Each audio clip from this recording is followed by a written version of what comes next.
and thank you very much for joining us today. It's our second event during this fall semester, and we are very happy to have among us Adam Sapanos. And I will let, of course, after a brief announcement, our colleague Samuel England to introduce and lead the talk as well as the discussion. As a reminder, we will be listening to Adam Sapanos' a very appealing talk for maybe 35-40 minutes. And then we will give the floor, of course, to the discussion led by Samuel England for questions, comments, and and so on. So just briefly before starting our second talk for the season, for the semester, I would just want to remind you about our events coming up soon. So as you can see on the screen, we have many talks coming up soon on October 11 and October 25th, and almost every 2 weeks. And you can always check, of course, our website, where you will find all our events taking place this semester. But also I would like to quickly remind you that we have a very, very interesting, appealing, and extremely urgent panel that we will be having on October 4th. And I'm just going to share with you quickly the announcement. So it's a panel on Afghanistan, and especially on art, women, representation of women and art through, of course, this extremely critical situation that the Afghani community are going through. So it's taking place on October. As you can see, I'm not capable of doing two things at the same time. So I have maybe to pull out first the, here you go, sorry about that. So, so our panel is entitled Stories on Afghan Women Art and Everything in Between. And we will have an outstanding panelists who are coming to share with us their views about the ongoing crisis, especially through art and representation of women, that is, of course, trying to deconstruct and going beyond the very stereotypical images that we have about women, art, and everything in between. So please join us on October 4th at 4 p.m. Central Time to this really very, very interesting and urgent panel on art, women, and communities and minorities in Afghanistan. So without further ado, I will give the mic to my very dear colleague, Samuel England, who will be introducing Adam Sapanos. And thank you very much all for attending our lectures, and we hope to see you at all our guest talks. So thank you very much, and please, Sam. Thank you, Naveen. Is everybody hearing me okay? My mic settings, I did, okay. It is a great pleasure for me to welcome our guest speaker, Adam Sapanos of the University of Chicago. I was just, as Naveen was talking, and I saw the three screens. I thought I saw my own screen, I saw Naveen's screen and Adam's, and I realized that we have, we're kind of like an Egypt triumvirate. All of us, are folks who have studied Egypt and lived in Egypt. Naveen, most of all. And in fact, when we get to Taha Husayn, I was imagining also Cairo University, where I know Naveen has studied. So we'll be getting quite a great perspective on that from Adam Sapanos, who is collegiate assistant professor in the humanities at the University of Chicago. The talk, I know you've seen the title, but just because I'm an academic and I like to hear myself talk, I'm going to repeat it. Time Will Be the Judge. Tawfiq al-Hakim, Taha Husayn, and the Competing Factions of 1930s Egypt. Adam Spanos is truly an expert on the novel in Arabic, and it's easy to throw around expert and novel as words that we like to throw around. But this is very truly the case. If you inspect his research and several publications that I will tell you a little bit about, it becomes clear that this is an enduring commitment for him. He's also an expert on commitment. For those of you who are interested in political activity among writers and intellectuals, and if there are any big fans of Adorno out there, he has an article by the name of Mediating Iltizam, the discourse on translation in the early years of Al-Adab. These are all topics that I happen to be teaching this semester, so it makes me an extra excited member of the audience. I will also mention that in addition to his long-term work on the development and contexts of the Arabic novel, Adam Spanos is, as I understand it, the host and organizer of a major academic event called In Search of Asylum, an interdisciplinary discussions hosted in the auspices of the University of Chicago Weisboard Conference Series. I am very appreciative to Naveen and everybody else of our colleagues at the Middle East Studies program for allowing us to invite Adam Spanos to talk about two of my very favorite writers and two of the most important writers in the 20th century in the Arabic language. Adam Spanos, a very warm welcome to you. Thank you so much, Sam. Can you hear me okay? Great. Thank you, Sam, for the invitation and the introduction. Really means a great deal to me. Thank you, Naveen, for all of your work as Director of the Middle Eastern Studies Program, SC, for helping arrange the talk today, the faculty for agreeing to allow me to speak, and all of you in attendance today. I'm really grateful for the chance to talk with you. I do want to mention my father, who passed away a few years ago, received his doctorate from the English department at Madison in 1964. So it makes me very proud to be able to speak to you, to address members of the University of Wisconsin at Madison, and not a little sad that we couldn't meet in person. My talk today will read a jointly written novel by Tawfiq al-Hakim and Taha Husayn as an intervention in a public debate about Egyptian identity in the 1930s. Al-Hakim and Husayn are usually treated as Westernizers, enamored of Europe, and especially France, and who sought to situate Egypt in the Western orbit. I won't directly contest that thesis, but I will argue that they had greater ambitions to resituate the very nature of the debate. Okay, but I begin with a textual anecdote.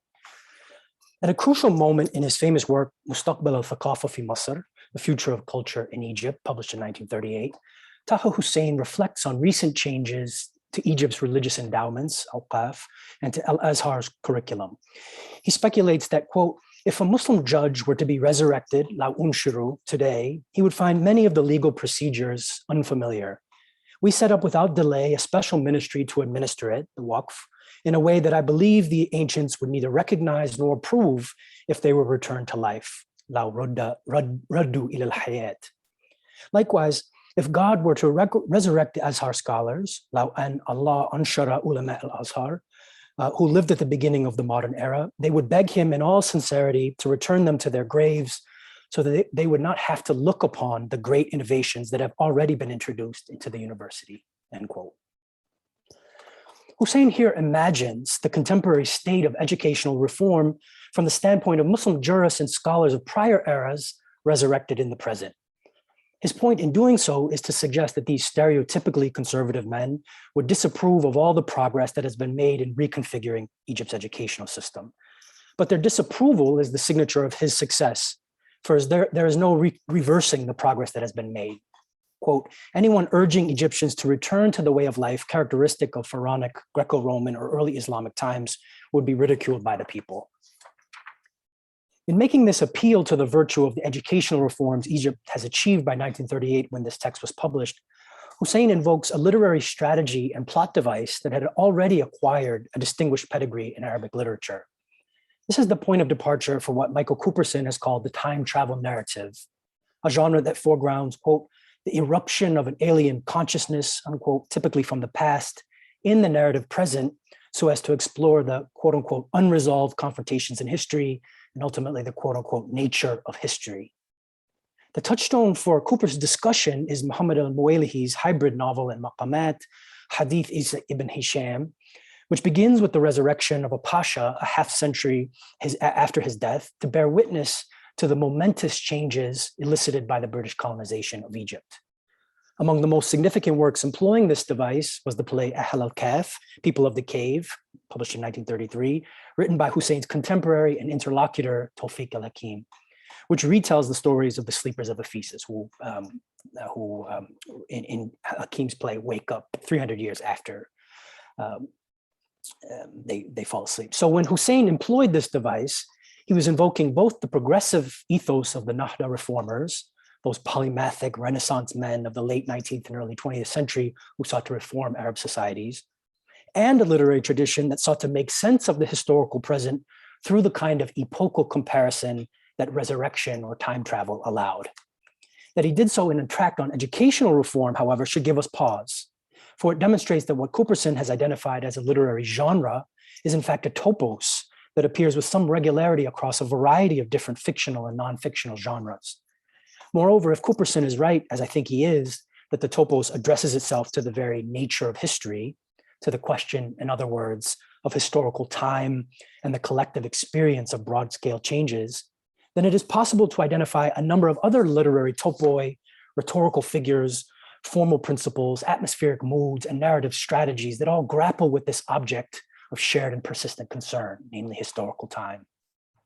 The main contention of the larger project of which this talk is a part is that modern Arabic fiction, principally but not only the novel, has played a key role not only in reflecting the changing parameters of historical time, but also in thinking about them, rendering them intelligible, and even in some cases proposing alternative temporal cartographies through which to live the relationship to the past, present, and future of Arab societies.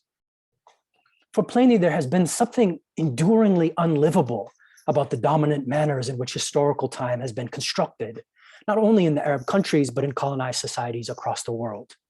Subjected to promises of progress that colonizers have failed to deliver, indictments of the purported indolence of the subject races, distortions of the pre-colonial past, and perpetual temporization about national liberation, colonized and post-colonial peoples have experienced the question of historical time as an urgent one. As I understand it, historical time is a shared understanding of how history works, the rhythms, pace, pattern, sequence, periodizations, and meanings that accrue to collective experience in duration. It is the product of both material conditions and discursive ones. In other words, people come to understand their place in the broader movement of history by means of comparisons to the past and imaginations about the future. And these comparisons depend on both perceived economic circumstances, material ones, and linguistic representations of those circumstances. In Western sociology and historiography, it is common to speak of traditional understandings of historical time as cyclical and modern understandings of time as progressive, declensionist, or eschatological. I do not agree that there is such a normative model of collective perceptions of time, but what is instructive about these discussions, in the work of Reinhard Koselleck above all, is the claim that certain kinds of historical transformation can precipitate a widespread sense that the very nature, meaning, or logic of history has changed. This is different from the sorts of claims that find consistent trajectories of improvement or decline, since such narratives are corroborated precisely through new events, novelty. I'm rather speaking about a kind of conjuncture, which Koselleck calls the temporalization of history, in which those master narratives of history become problematic, and new events cannot be rendered intelligible within the available historiographical frames. At such moments, a new understanding of historical time must be sought. According to Koselleck, this temporalization of history happened in Western Europe during the Great Revolutionary Era, 1750 to 1850. My claim is that something similar happened in the Arab societies of the Eastern Mediterranean, at least among the intellectual classes, in the period that has come to be called the Nahda, and precisely as a consequence of the new historiographical common sense that gave the Western European empires renewed confidence in their expansionary projects. The temporalization of Arab history raised multiple questions in several domains of collective life, ranging from the question of whether time is one, whether all people are living in the same now, in other words, to the question of modernity's duration and periodization. It also raised, as we shall see, the question of origins, both the appropriate moment in which to locate the people's emergence and the ongoing function of that origin in contemporary politics. The focus of my talk today is a novel collaboratively written by Tawfiq al-Hakim and Taha Husayn, Al-Qasr al-Mashhur, The Enchanted Palace, published in 1936, which makes a late Nahda intervention into the politics of historical time. But before I can describe the relevance of this work to the problematic I have identified, I must first supply an account of the broader historical conditions in which it was written. The novel was published at a crucial moment in Egypt's modern history, the so-called parliamentary era, also known as the constitutional monarchy years, the inter-revolutionary period, and the liberal experiment, the years between the 1919 revolution and the free officers' coup in 1952. During this period, Egypt maintained various graduated forms of sovereignty, beginning in 1922, when the British unilaterally declared Egypt free of foreign rule, and yet retained control over several reserve points the British deemed integral to their national interests, not to mention the mixed courts and capitulations. In hindsight, it is tempting to approach this period as a transitional one and to look for the dominant temporal orientation as one of incipience, as though everything was leading inexorably toward real national liberation. But this is not how al-Hakim perceived matters when, returning to Egypt in 1928 after studying at the Sorbonne, decried the factionalist war, Harb al-Hazbiyya, that he witnessed. As he understood it, Egyptian society was stuck in a holding pattern. The reason for this stasis, he intimates, was that Egypt's leading political actors were all making discrepant claims to situate Egyptian identity within varying temporal and spatial scales. While most historians describe the political conflict of this era as one pitting the Waft Party against the monarchy and the British, Israel Gershoni and James Jankowski have helpfully mapped this antagonistic terrain in terms of the various narratives of national identity in circulation. They identify 6 major concepts: Pharaonicism, which found the eternal heart of Egypt best expressed in the ancient world; Easternism, by which was meant a general rejection of Western materialism and the emulation of seemingly successful countries like Japan; Islamicism, articulated most succinctly by the Muslim Brotherhood, which sought to situate Egypt within the broader non-territorialized Ummah; territorial nationalism, a liberal, non-exclusive, pro-Western and progressivist model of national identity; integral Egyptian nationalism, an illiberal, exceptionalist, and militarist descendant of territorial nationalism, epitomized by the Young Egypt Party; and Arab nationalism, which overlapped with Islamic nationalism, but was more inclusive and intercommunal in its appeal. What I would like to emphasize about this typology is the importance not only of space, but of time to at least several of these constructions, most notably Pharaonicism and Islamicism, but more or less implicitly in the others as well. According to Elliot Kola, for example, Pharaonicism appealed to, quote, an identity that was historical and also transcendent, unquote.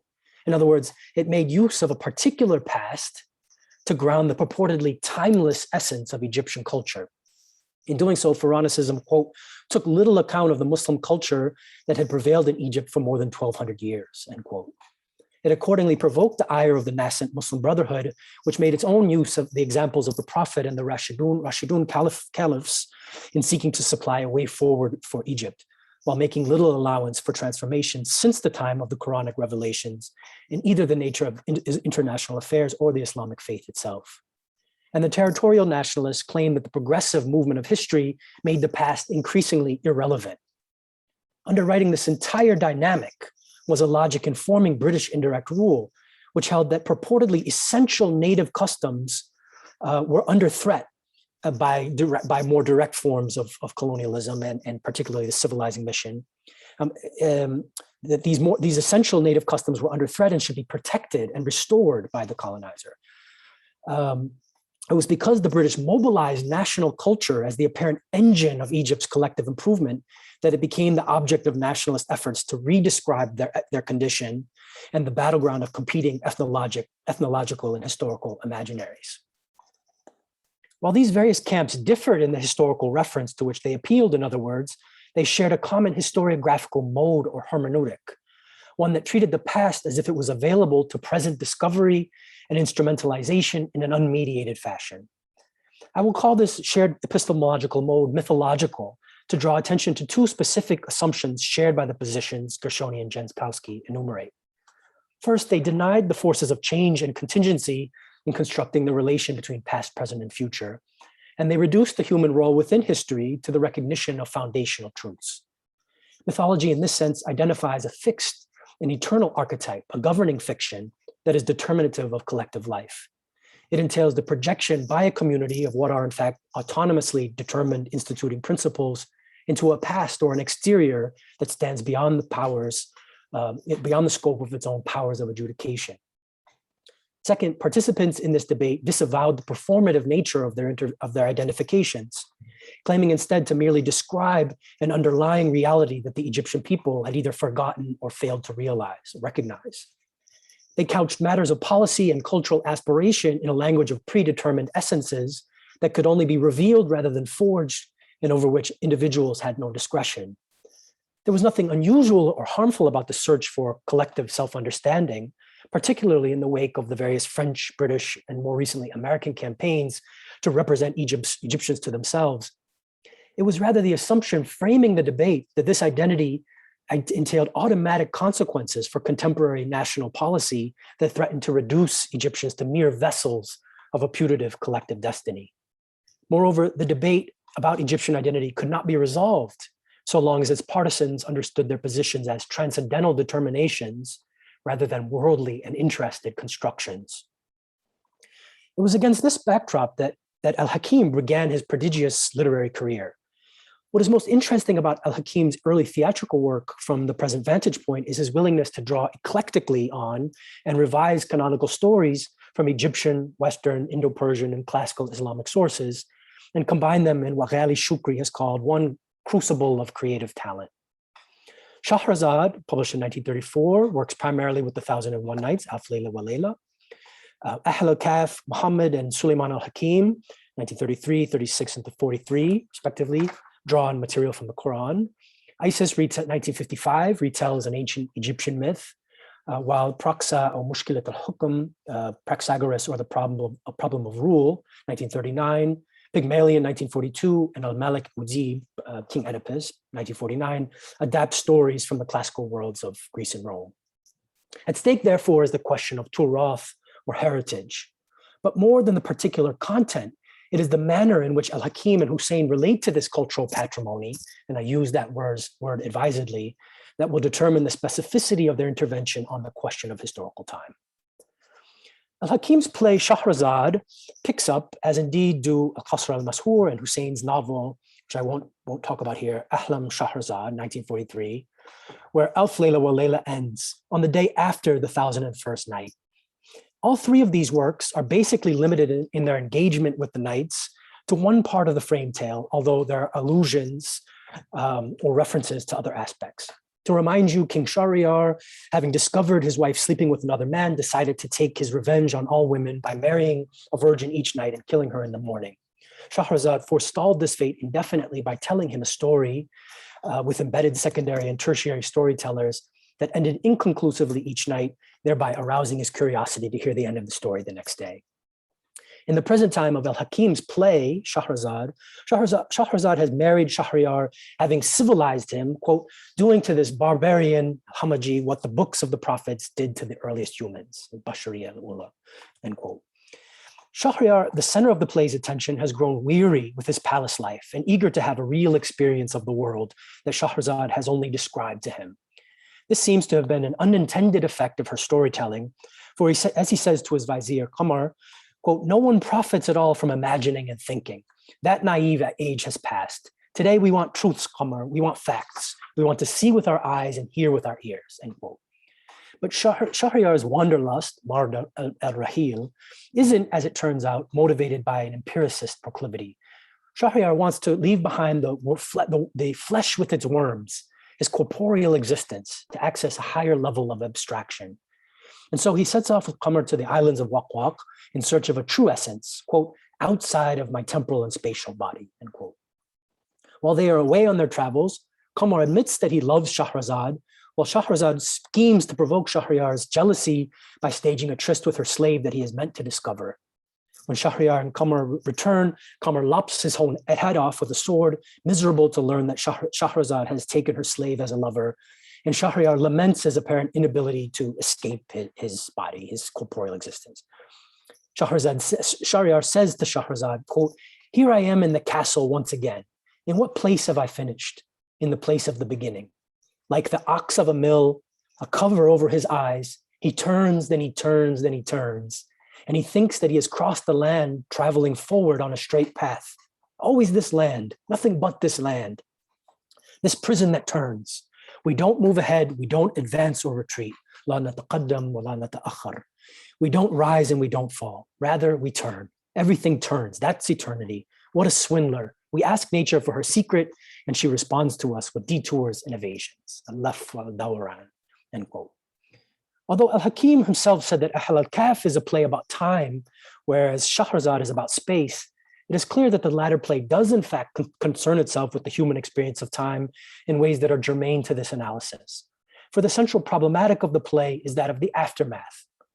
Rather than an extension of the narrative framework of the Nights, like Edgar Allan Poe's The 1002nd Tale of Shahrazad, for example, Al-Hakim's play imagines what happens when Shahrazad stops telling her tales and starts doing something else. There's more to say, no doubt, about the consequences of her storytelling and about the civilizing that she does. But here I would just like to point out that the play casts a radically oblique glance at the narrative logic of the Nights and its characters by situating them in a different temporal framework, not that of an always impending murder, incipience, and an indefinitely drawn out tale, but of the ordinary, everyday search for meaning. Since this theme is developed at greater length in Al-Qasr al-Mashhur, I will not further elaborate the point here. But before passing on to my reading of that novel, I want to add that this distinct temporal framework in which Al-Hakim resituates Shahrazad and Shahriyar constitutes the basis for something recognizable as tragedy. Shahriyar's journey to escape his fleshly self, his finite spatial and temporal existence, not only ends in failure, but in misrecognition and the death of his vizier.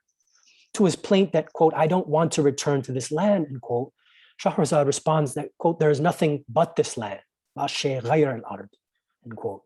If there is something absurd and perhaps even perverse in casting Shahriyar in the role of tragic hero, what redeems the play, in my view, is that it is Shahrazad who offers this simple but profound wisdom. There is no possibility of escape into a timeless and placeless abstraction, only the interminable effort in our mortal lives to fumble through. That Al-Hakim may himself not have accepted this wisdom, trying as he was at this point of his career to establish a theater of ideas, does not in any way lessen the importance of Shahrazad's insight, that all human things happen in and are subject to time. We will see that this applies also to art and to nations. If Shahrazad is a tragic play, Al-Qasr al-Mashhur is closer to comedy. It is humorous, at times frivolous rather than weighty. Its characteristic mode is playful self-mockery, and in several respects, the book seems to satirize some of the grander pretensions evident in the author's earlier works. Indeed, the novel has the feel of a gag, since its protagonists are none other than Tawfiq al-Hakim and Taha Husayn, the former brought to trial for his alleged misrepresentation of Shahrazad's servants and other characters in the play I have just described, while the latter finds amusement in his friend's tribulations. Even the form of the novel suggests the ad hoc nature of the collaboration, blending as it does the conventions of theater, literary criticism, and the novel, and within the latter, currents ranging from the epistolary novel to travel literature, courtroom drama, Gothic literature, and fantasy. The novel does conclude with a rousing oration on behalf of authorial autonomy against the proponents of libel law and state interest, but even this speech is tempered by self-deprecating commentary that makes no strong assertions about the quality of the work to be defended. In all these respects, then, Al-Qasr al-Mashhur suggests that it means to entertain rather than enlighten. Yet the novel continues to develop the author's shared preoccupation with the question of temporality. It does so by casting time in the role of judge over the libel case brought against Al-Hakim. I will argue that this traditional personification of time as judge of human affairs functions to insist that all human creations are subject to negotiation and change. The novel opens in a village in the French Alps, where Hussein and Al-Hakim have separately come to escape the busy life of urban Egypt and enjoy some peace and quiet. Soon after his arrival, Shahrazad summons Husayn and asks him to help her find a conversational partner to alleviate the ennui she feels in her immortality. For in the wake of her triumph in the battle of wits against Shahryar, she has lost her sense of purpose. Quote, "I haven't found after Shahryar a mind and an imagination to dazzle my own," end quote. Husayn finds her enchanting, and he suggests that she should take al-Hakim as her companion. Rejecting her dismissal of his friend as simple-minded, savage, he tells her that al-Hakim is variously simple and complicated when he needs to be. Indeed, one of the humorous details of the novel concerns Husayn's questionable loyalty to al-Hakim, whom he derides as an incompetent fisherman and who frequently serves as the butt of his jokes. Not long after, Shahrazad kidnaps al-Hakim and takes him to her enchanted castle on an alpine summit. Although Shahrazad is represented as immortal, the novel suggests that having completed the task she set for herself in the frame story of the Knights, she has lost a step. Noticing that al-Hakim isn't enticed by her seduction, she demands that he, quote, "Look at my clear eyes. You were mesmerized by them once and you wrote a book about them," end quote. When he complains that he doesn't deserve to be in prison after having honored her in this way, she reverses the terms of his plea. Quote, "And you too, didn't you detain me and imprison me between the covers of a big book?" End quote. She derides his narrative powers and compares them unfavorably to her own. Quote, "This writer, novelist, and author is incapable of entertaining me for one night, when it was I who entertained an oppressive, ignorant king for 1,001 nights," end quote. If it was Shahryar who, in al-Hakim's play, was forced to confront the aftermath of that extraordinary sequence of storytelling, here Shahrazad must come to terms with the tedium of everyday time. The imminence of Shahryar's punishment had conferred urgency and gravity on her every waking moment. Her efforts to preempt his sanction and save the other women of the kingdom from death had the secondary effect of fostering a coherent and committed subjectivity. As the king's threat receded, however, Shahrazad returned to a world of ordinary demands and rhythms in which the extraordinary traits she used to save herself no longer proved useful. It is the alienation of Shahrazad from the experiential ground that sustained the character she had made of herself that constitutes the novel's most radical act of imagination.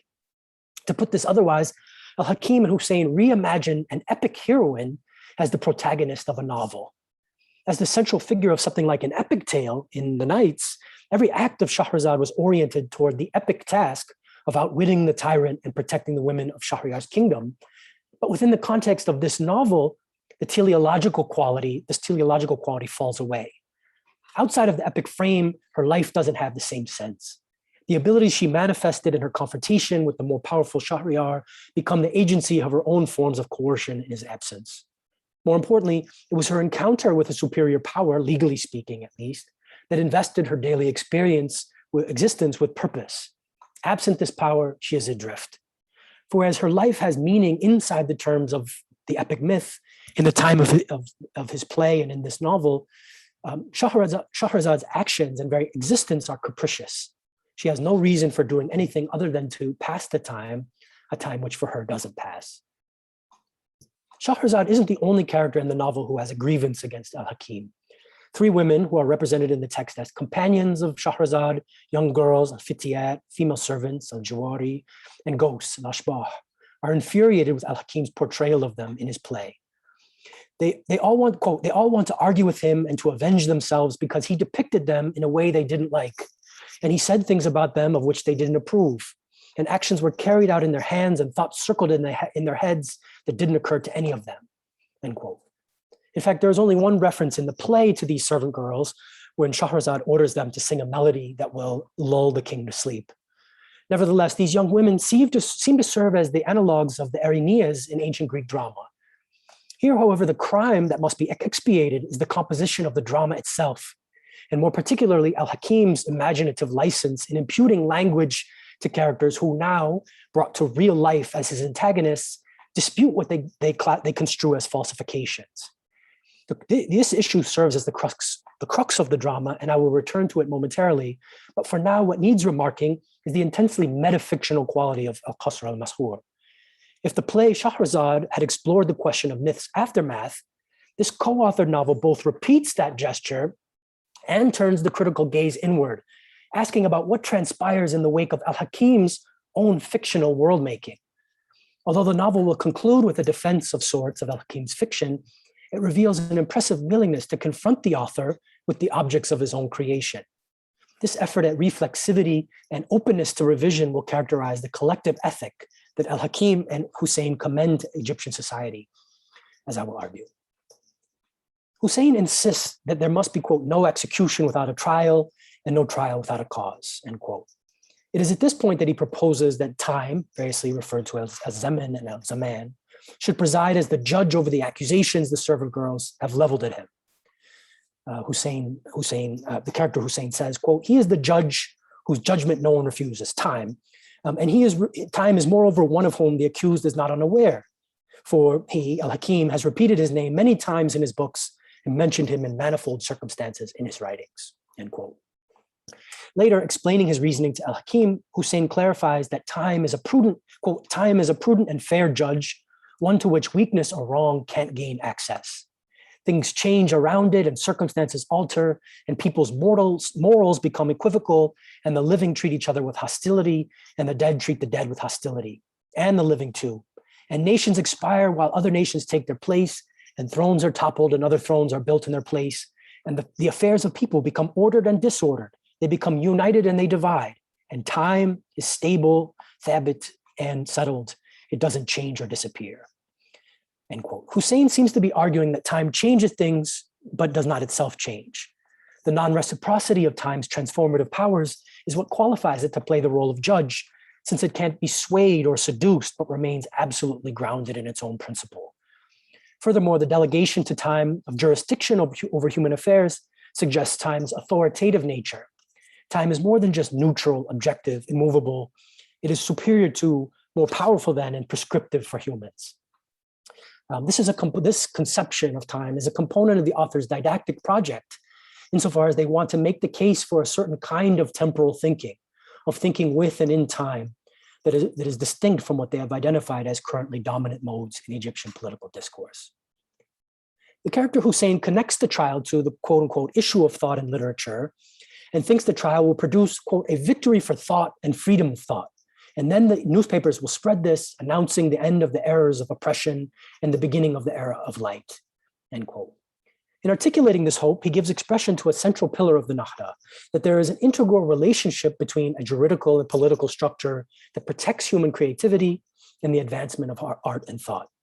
For this reason, Richard Van Leeuwen has described the central idea of the novel expressed in the trial scene as the author's brief for the autonomy of art. I think Van Leeuwen is right to emphasize this theme, since it is a manifest concern of the novel and one to which the authors have dedicated various other expository writings. Yet a reading of the novel from the standpoint of time as judge allows us to substantiate the author's bid to guide the people and fill out the content of their message to the nation. In other words, it doesn't matter just that they have freedom of speech, but they also want to say something with a particular content to the Egyptian public. The trial commences on top of Mont Blanc, where time, aided by personifications of storm, thunder, and the wind, bring al-Hakim to defend himself. It is not unimportant that al-Hakim appears frail and somewhat silly in this scene, as throughout the novel. He stands helplessly, freezing in the cold, so the judge orders the storms to retrieve his coat. No sooner do the storms return, however, than al-Hakim asks for his cane. Quote, I don't feel that I am in truth Tawfiq al-Hakim without my coat and my staff, end quote. The defense against libel will not, in other words, depend on the claim of the author's genius or personal transcendence of ordinary human weaknesses. The judge then summarizes the charges against al-Hakim by describing him as a, quote, author, adib, and novel writer who creates events and invents characters. Do you fabricate and falsify? Taqtalaq wa tuzayif? That's the accusation thrown at you by the plaintiffs, end quote. The first to take the stand in support of this brief is Shahryar, who complains that al-Hakim made him into a cuckold, the youth, who walked in on Shahrazad with her slave and didn't kill him. He is followed by Qamar, who in al-Hakim's play killed himself for Shahrazad, an executioner who sold his sword to Qamar, apparently in contravention of his own sense of commitment to his craft, and the keeper of an inn where Qamar and Shahryar stayed, who smoked marijuana until he lost consciousness. All characters in the play that I briefly described. Shahryar and Qamar's accusations are predicated on a general lack of esteem for women, and subsequent research is warranted on the misogynist cast of this novel and the other depictions of Shahrazad by al-Hakim and Husayn. And indeed, Muhsin al-Musawi has observed that the authors have tried to, quote, purge the original Nights of its feminine connotations, end quote, in a manner quite distinct from subsequent treatments of this material in modern Arabic literature, in which Shahrazad figures quite centrally as a respectable figure. In his defense, al-Hakim extols the values of unimpeded free speech. Quote, Your Honor, it's no one's right to refuse a representation, surah, given of them by an artist, mubda, because it's repugnant or pleasant. It's up to the artist to present characters in whatever fashion he wants, as long as he invests them with pulsing life.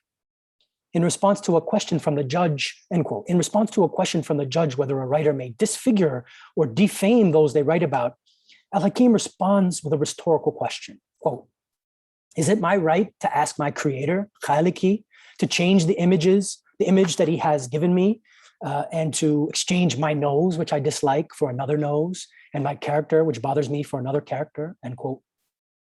The judge asks whether the writer should not produce representations of beauty and upstanding characters, to which al-Hakim replies that beauty is an ideal, quote, but who claims that beauty is within our capabilities, us humans, at all times? Is it even in the capacity of nature at all times, end quote. And he argues that, quote, if perfection and beauty are rare in nature with its strength and greatness, then the perfect artwork is for man rarer and more powerful, end quote. And finally, he concludes that, quote, I am without doubt far from the summit of perfection. And all I claim to you about my work, Your Honor, is that I am always well-intentioned and guileless. I have no hope of progress with my weak devices in climbing that long, rugged road leading to the form of great beauty, and no ambition of seeing it someday, even from a short distance. Rather, I spend my life walking and stumbling on the thorns of that path toward that end quote. Al-Hakim appeals to the logic of God's creation in order to legitimate the role of the artist. Even as he insists that he cannot hope to reach perfection or attain the form of beauty, he insinuates that he has the same rights with respect to his creations that God does with his. Humans, like nature, can't produce beauty consistently or in its pure form, since they are God's creation, but not God himself. Yet a human such as himself, who represents others by generating a picture of them, is a creator in a sense comparable to God, with rights that can't be impugned. In short, al-Hakim offers a defense of the right of an artist to represent others and to take liberties with those personifications without being subject to the accusation that he transgresses the rights of those whom he depicts. Interestingly, the comparison he makes between the artist and God serves to suggest not that the artwork is sacrosanct, but just the opposite, since both nature and artistic mimesis are imperfect. What validates the artist is not anything he makes, but the fundamental rights of interpretation, innovation, and creation that are at stake in that making. In other words, he can make something that is a completed work that is fatally flawed, but that the process, the thinking, the interpretive relationship to source materials that insinuates itself or informs the process of artistic creation is inviolable. There remains an outstanding puzzle, however, since al-Hakim has not in fact represented real human beings, but characters from the Nights. One might then conclude that the trial attempts to confront the politically charged and socially divisive topic of free speech by staging an author's clash with fictional characters rather than real members of the Egyptian public. Here, however, I think we come closer to the real crux of the novel by focusing not on the author's rights per se, but on the nature of the liberties that he takes. For in fact, the particular domain in which al-Hakim, both the character and the co-author of the novel, the particular domain in which al-Hakim wants to defend artistic freedom concerns the uses of social and cultural tradition and its status in contemporary discourse, turath. The charges reveal some hesitation, some acknowledgement about the dangers of moving to innovate source material from turath. By figuring the characters from the Nights, from that story cycle, as individuals in excess of their objectification by the storytelling tradition and by the author of the play Shahrazad, the authors of Al-Qasr al-Mashhur confront a certain hermeneutic relation to cultural objects that treats them as fixed, transparent, and self-contained. Their narrative strategy, in other words, literalizes the claim of their hypothetical opponents that the text can speak for itself, that the texts of the tradition speak for themselves. and contest apparent falsifications by those whose interpretations supplement, reconfigure, or renovate the text in various ways. Al-Qasr al-Mashhur stages a dispute between the characters of al-Hakim's play and those of the real original knights. It offers the latter an opportunity to challenge the author's reading of the source material. The novel imputes a literalism to al-Hakim's fictional antagonists, according to which an interpretation is equivalent to an innovation, both of them equally unwelcome. But from the standpoint of the present investigation, what merits attention is the challenge the authors issue to a reading protocol that identifies in texts a sacred and inviolable, indeed a timeless status. Of course, the choice of Alf Layla wa Layla is a tactical one, and for two reasons. As a component of Arabic literary turath that was generally unknown or treated with suspicion, if not derision by Nahdawi elites, popular literature, there was less at stake in innovating with this material than with, say, the Quran. And secondly, there is no original source text for the Knights, since it is a palimpsest of tales and recensions with a troubled editorial history. For this reason, it is difficult, to say the least, for anyone to claim that these writers have been unfaithful to an text. A rewriting, moving to my conclusion, a rewriting of both the Shahrazad frame story as well as al-Hakim's own prior engagement with that narrative in his play. Al-Qasr al-Mashhur is a novel not simply about freedom of speech, but about the rights and responsibilities attached to cultural revision. By cultural revision, I mean an effort to critically examine and alter the components of a tradition to reestablish it on new foundations or employ existing elements to new ends. In this sense, cultural revision contests the penchant to turn collective self-representations into unquestionable mythologies, absolute points of origin. The significance of Al-Qasr al-Mashhur is that it concerns itself with the meta-ethics of cultural revision rather than attempting to immediately redescribe or refound the culture it calls into view, Egyptian culture. In other words, the authors do not propose that the material or tradition of the Knights should ground Egyptian identity, but rather use their engagement with that text to make a broader point about how culture should be treated, how it should be read. It must always, to trope on Husayn, have the possibility of a future that is different from the past. Or you could also say the gates of ijtihad must remain perpetually open. The iterative process of rewriting at stake in the making of this novel, from Alf Layla wa Layla to Shahrazad and from Shahrazad to Al-Qasr al-Mashhur, discloses the author's view that a text with claims to serve as a pillar of tradition and national identity can do so precisely to the extent that it remains vital, subject to new interpretations and a source of inspiration. Conversely, the novel suggests that authors should not merely be free to revise the canon, but that such revision is itself a desideratum of a free and democratic society. Revision assumes a normative status because it prevents the calcification of any narrative into timeless mythology. Furthermore, this revision extends to the author's own work and the understanding he or she develops about it. Revision thereby protects the author and the materials on which he or she works from the fate of closure. In effect, the novel makes the case for the importance of treating the fundaments of inherited tradition both as testaments to accomplishments in the field of culture, as well as open-ended, constitutively refashionable materials for future cultural work. And it doubles this claim by performing a revision of al-Hakim's earlier writing of Shahrazad's story. The two gestures are related insofar as it is only through the willingness of the culture's contemporary custodians, people like Hakim and Husayn, to re-examine their own investments in the tradition they preserve and reconfigure, that the revisability of culture becomes thinkable at all. It's an object lesson, in other words. I have tried to make the case that Al-Qasr al-Mashhur offers an important document of an intervention into its social and political conjuncture, insofar as it addresses the ethics of revision as they concern both the past to which the writer returns, as well as the writer himself or herself. Al-Hakim and Husayn suggest that writers perform valuable functions in focalizing aspects of a shared cultural tradition for collective consideration, in making the terms of a cultural available for public scrutiny and alteration, but also in submitting themselves to the same reflexive meditation. Al-Qasr al-Mashhur is thus an object lesson in the virtues of cultural revision, insofar as it both performs such a revision and dramatizes the revision itself. It offers the Egyptian public a model for re-examining the texts, ideas, and narratives that figure centrally in the various regnant national imaginaries, in order to decide critically and democratically what role they should play in future constructions of national identity and collective self-understanding. Thank you.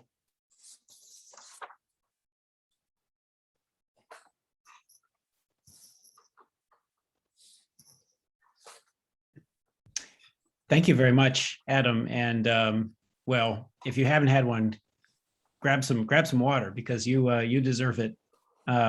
Taking us through intricately to really central works in Egypt and beyond, and in Arabic in general. I don't want to go on for too long here. I actually would like to take questions and let you know. You may have noticed that Essie had mentioned this as well.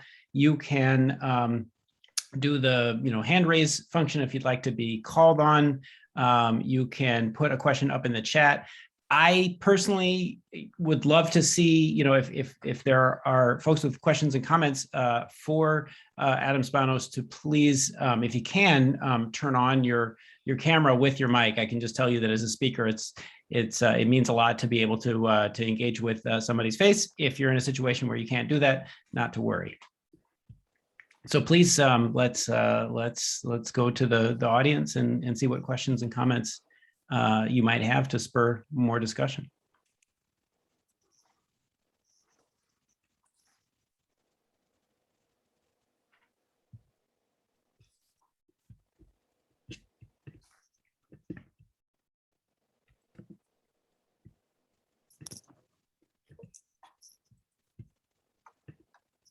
I see some clapping emojis. I don't see a hand raised emoji, but there may be something that I'm not seeing too. I also updated the settings so folks can unmute themselves at will if you so choose. Whatever folks prefer, I think probably works, unless you don't want that, Sam, but let us know. Yeah, we're a small enough group, it would be totally fine for people to just pipe up. I had a question, or not really a question, but like I wanted to know more about the part where you're talking about how like it's the right of an artist to like depict characters however they are and like however flawed they are. So like how does that apply to like today or in general, like the definition of art? Yeah, that's a good question. My understanding of what they're proposing here, two issues. One, this is it's a speech given in a trial scene in a novel. So there's a question about how literally we can take it as a view of the authors about free speech, its limits, its context, and so forth. So I don't want to claim that we get the author's sort of unmediated views on the question of free speech, but I suppose the way that I'm approaching that speech is to hear in it or to read in it both a kind of uncompromising insistence on the right of artists to write what they want and to depict people how they want. They use a different word for creator in each case, but there is a comparison between the artist, mubda, and God, khalik. So there's simultaneously an acknowledgement of the distinction between the sort of ultimate creator and humans as performers of the cultural of the human act of creation, and yet something bordering on a comparison that wants to claim unquestionable rights for an artist to do that kind of to create and represent freely in an unimpeded way. That being said, there's something also very self-effacing about al-Hakim's character, which I think is extremely important to understanding the ethics of art, of artistry that this novel is proposing. You can read that as stylistic, as phatic speech. I'm not a good writer, sort of not sincere. But I actually think that that's really important. I think they're not trying to say you can't question my art because it's so good. They're trying to say I know my art is flawed, but there's something that's at stake in the making of art, which is which has to be protected. And what that is an individual's relationship to the past, to the elements of a tradition which is ours as members of this society, and which, and which necessarily involves any act of thinking about it involves some kind of creativity, even if it's a received interpretation. That is creative work. So I think what they're ultimately defending is the right of not only artists but all individuals to think creatively about Turoth cultural tradition in ways that make it their own, always, already, ever again anew, in such a way that there's continuity in a tradition, links back to the Quran and to the popular literature and high literature and other elements of Arab Islamic tradition, but at the same time leave the possibility that those things can be interpreted in ways that that new social formations or new cultural texts can yet emerge. Okay, thank you. Thank you. Thanks, Salome, for the question. Do we have other questions, or somebody want to spur debate here?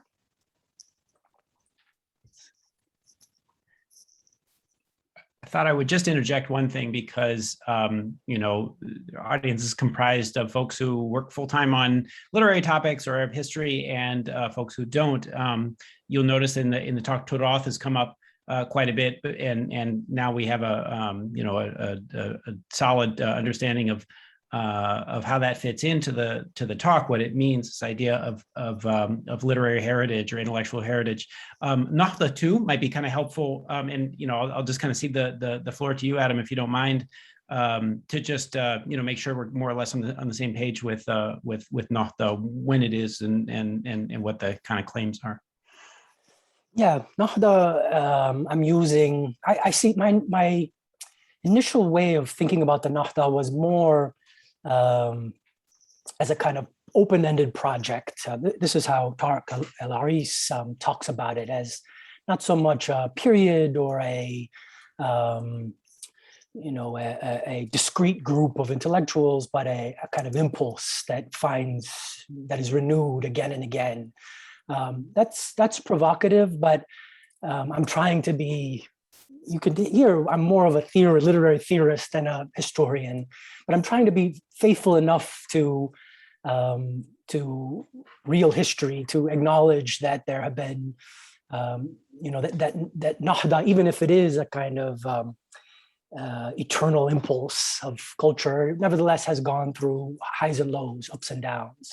So it's fairly traditional, I think, to date the Nahda from the Bustani family and the Syro-Christian immigrants from the Levant to Egypt from, say, 1860 to 1939,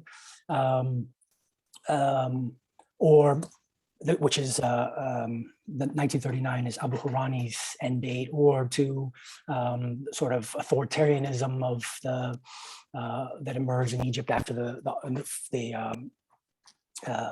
free officers coup. But I don't have a specific set of dates that I have in mind, but I want to think about the Nahda as a polemic, as a kind of shared polemic oriented towards a sort of self-criticism, a kind of reflexive project of self-criticism aimed at reforming Arab societies in whatever way, and obviously lots of disagreement about that. And that, the anti-colonial project sort of eats some of that energy up for understandable reasons. The project of collective self-reform is put on pause for a while external enemies are confronted, or immovable antagonists in the international sphere. But then reemerges, I think, quite strongly in the 1970s, after the 1967 war, after the setback, after this sort of disillusionment with Nasser, the student movement, that all of those reference, I think, elicit another sort of critical self-inquiry. In any case, that's conceptually how I'm thinking about it, as collective self-critique, reflexivity, self-improvement, if you like. You know, I have a little bit of an agenda in asking that. I mean, first of all, I just think it's helpful because maybe not everybody's, you know, familiar with the term Nakhta, but also that the publications and the writers that you're talking about are kind of, you know, if you go by the Horani kind of textbook definition of the Nakhta, are toward the end. And so depending on how you look at things, either it's running out of energy and kind of petering out and becoming kind of more self-reflexive and you know, and more narrowly nationalistic, or it's about to deliver all of its intellectual products to Arabs who are gaining literacy in greater numbers because you have the rise of socialism. Mm-hmm. So if I could just keep talking about the moment that you've chosen. I mean, a discrete set of years in the 1930s of important publications by two, you know, eminently important people. Can you compare? I'd like to go back to your point and maybe produce a comparison from it. The point that you made about the relationship between time and time's progress and juridical systems, and you know, and the law and courts as they appear in fiction, or the intervention of legal authorities in one way or another. You know, if you take Fatra min al-Zaman, a much older piece, but one that, you know, you've kind of marked a beginning to in fiction and talking about Cooperson, all those courts in that piece of fiction are basically totally dysfunctional. As they appear in that book. Yeah. It sounds to me as if, at least from Husayn's way of telling things, the juridical systems actually more or less work, and there might be frustrated people there, but that they work. And please do correct me if I'm wrong. Can you kind of chart out how courts and juridical systems work? Because I mean, for one thing, you know, right now I'm teaching, as I'd emailed you before, you know, Duat al-Karawan, which is this really interesting kind of side note, not a work a lot of people talk about in Husayn's career. But you know, the law is really important in that. The law is really important in Yawmiyat Naib fil Ariyaf, another work by Hakim, which is all about, you know, searching out for a murderer, looking for, you know, a sort of criminal investigation. Can you provide us any kind of map of where courts are working, where the law is working, and where they're not? Is it at all coherent when we look at these two authors?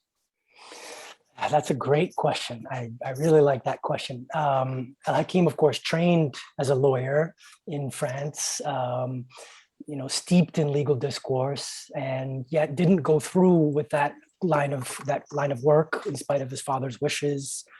And yes, you're right that there's something that Husayn is quite sanguine about the law in 1938, when, you know, there are good reasons to be skeptical about the capacity of the court system as it then existed to deliver justice for people. I think the mixed courts were in operation until 1949, but which were allowed for basically different rules for Egyptians and foreigners, different jurisdictions, or people, the members of the Egyptian polity were subjected to different juridical regimes in a quite blatantly racist and unfair way.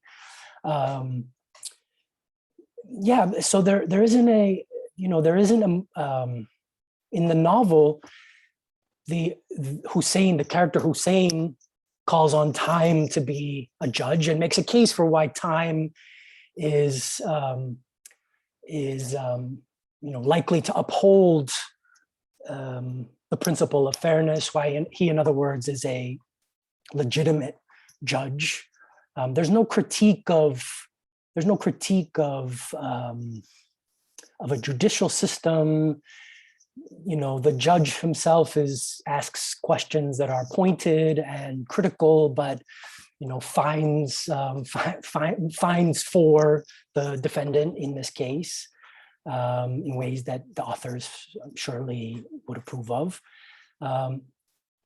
So on the one hand, I want to say that there isn't a critique of the law. There isn't a critique of justice, of the court system to deliver justice. But on the other hand, it's an act of imagining an alternative court, an alternative, it isn't a case that's tried in France, although the case it takes place on top of Mont Blanc. It's not a court case that's tried in a French court or an Egyptian court. Seemingly to be heard, the artist needs a judge superior to the kind of, perhaps, if one follows the impetus of your question, that needs a judge who adheres to a higher standard than any human judge does. I think that's a really interesting avenue worth exploring. I don't know. Can you? What else? I mean, can I ask you? It's a broad question, and I really want to be keen not to monopolize our time, but please. We'll. I think that's, as you say, it's a lot to chew on for now, and we'll see if there are more questions to field from the audience. I think there is a question, Sam, from Renee, in the chat box.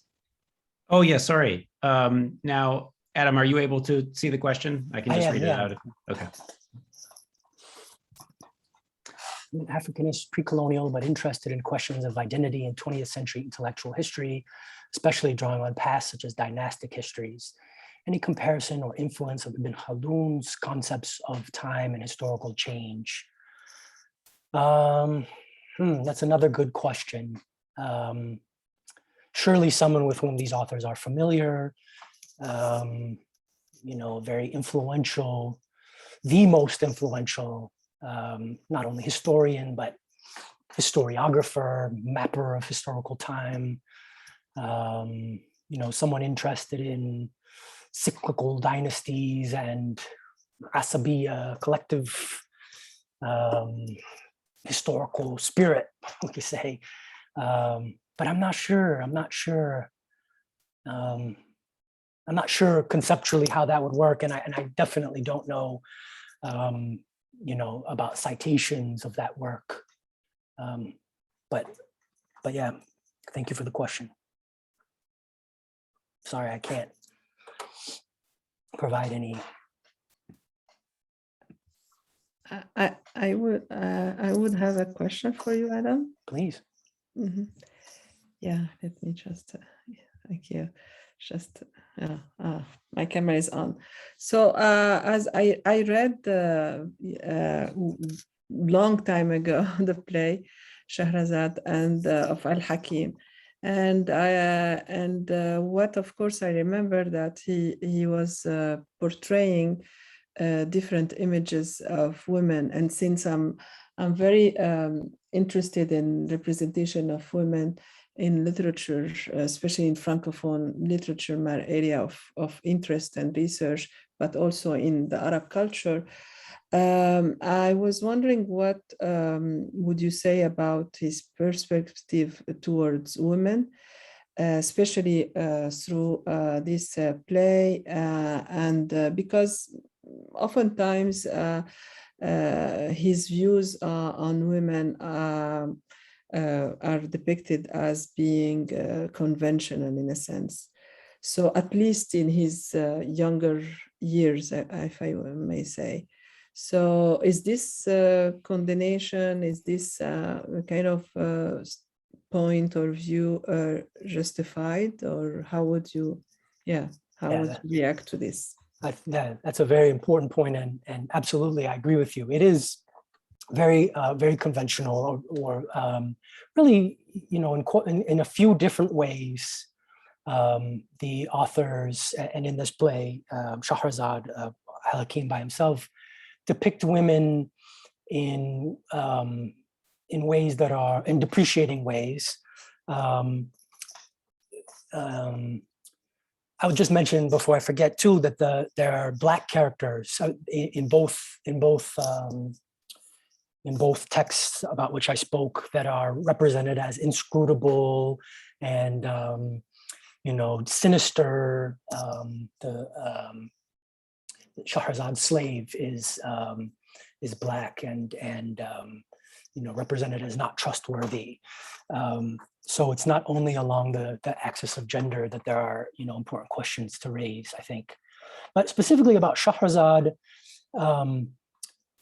she's not at all the figure of resourcefulness, plasticity, and adaptability, of infinite skill, of wisdom that is powerful enough to trump the powers of a king, that is always one step ahead of her antagonists, that solves a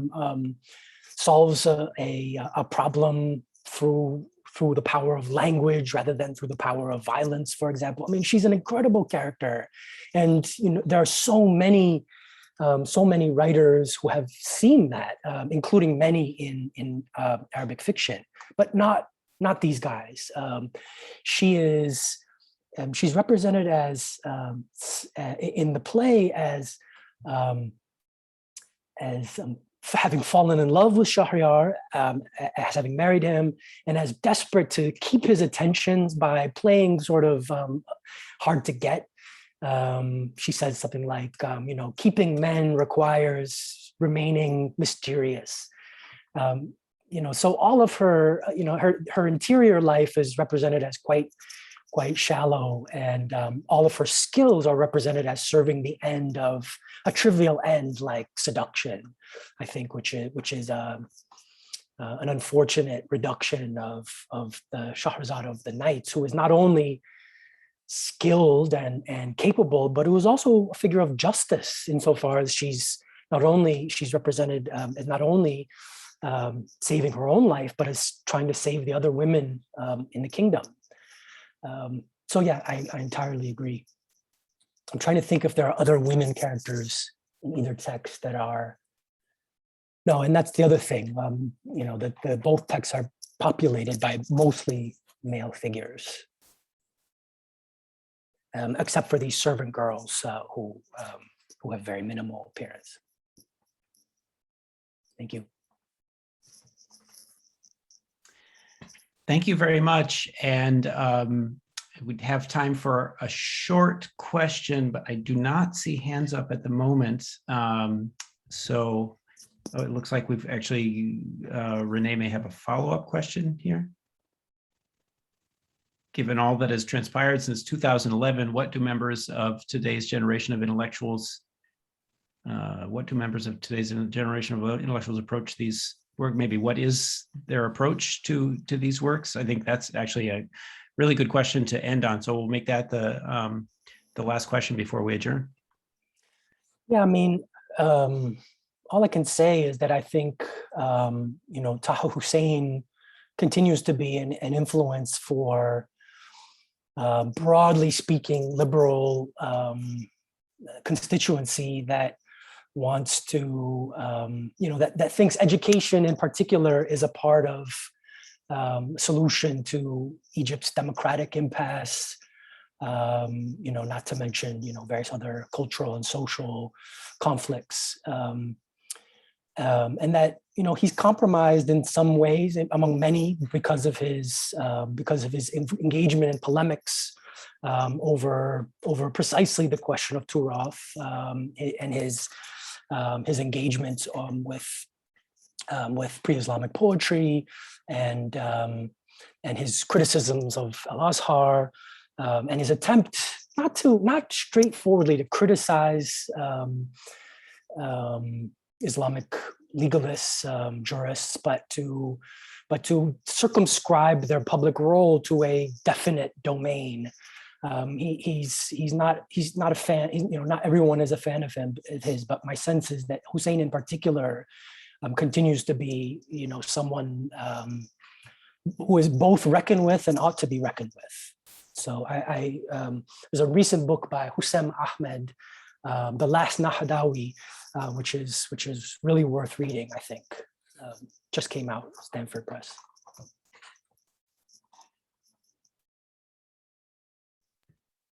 Well, I am really glad that we're ending on a note that kind of brings us up to date, talks a little bit about today's portrait of society and the continuing uses that we have for al-Hakim, and maybe even to a greater extent, Husayn.